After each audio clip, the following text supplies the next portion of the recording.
My name is Mindy Bouillon, and I'm a fourth grade teacher at the college school. I've been here for about 15 years.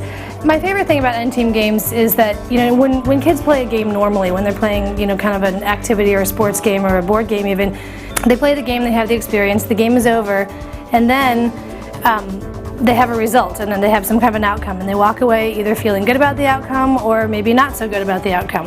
And the thing that I love about the N-Team games is that it's built in every game that they stop and they reflect and they discuss and they talk about what they did, how their teammates work together, and they get a chance to then kind of redo anything that they weren't so happy with, and so then they have another try and they can reflect again, and so each time they're kind of building and creating the outcome that they really do want to have. If you were working by yourself, do you think you could do as well? I guess we could if we really tried, but I think it's much better when we're working together as a team.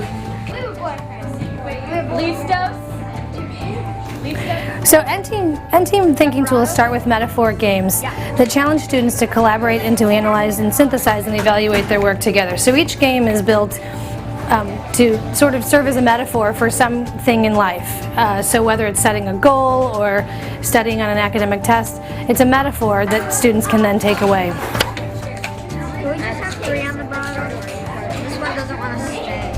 I'm Carol Fitzsimmons, and I am a teacher here in the 4th grade classroom. I work with Mindy Bouillon. And this morning we did 2 in-team activities. The first activity was really just a warm-up activity to get the children thinking about how to work together, how to problem solve, and how to strategize together to build a tall tower. 52, 52, 52, keep going. I don't think I can get it higher than that. Keep trying though. I've already got it. After we played the games and talked about strategies that worked and also improved our score and felt the success of what it means to win together, we moved on to playing a game that was more in our curricular area. We've been studying water and water ecosystems and water habitats. And at the end of the year, we were preparing for our final test, and so I had the students working together in teams to prepare questions that they feel would be important questions to have on our final. When it was me and Sophie, it was mainly communication that helped us. Yeah, they would both get a high amount, like equal amount, so I could hear them discussing, and they were both getting 3, while I was just jotting down as fast as I could any questions I could think of. So you didn't move on to write your next question until your partner had finished their question? Yes. Sophie? And I found it easier to have my water journal, not necessarily maybe I didn't have to look at the questions later, but just to look at the water words, because some of those could turn into vocabulary. Well, one of the first things that happens when they play the game is that they have to transition out of the win-lose mentality into, oh, the people that I'm playing with are actually my teammates and my partners, and how can I work together with them?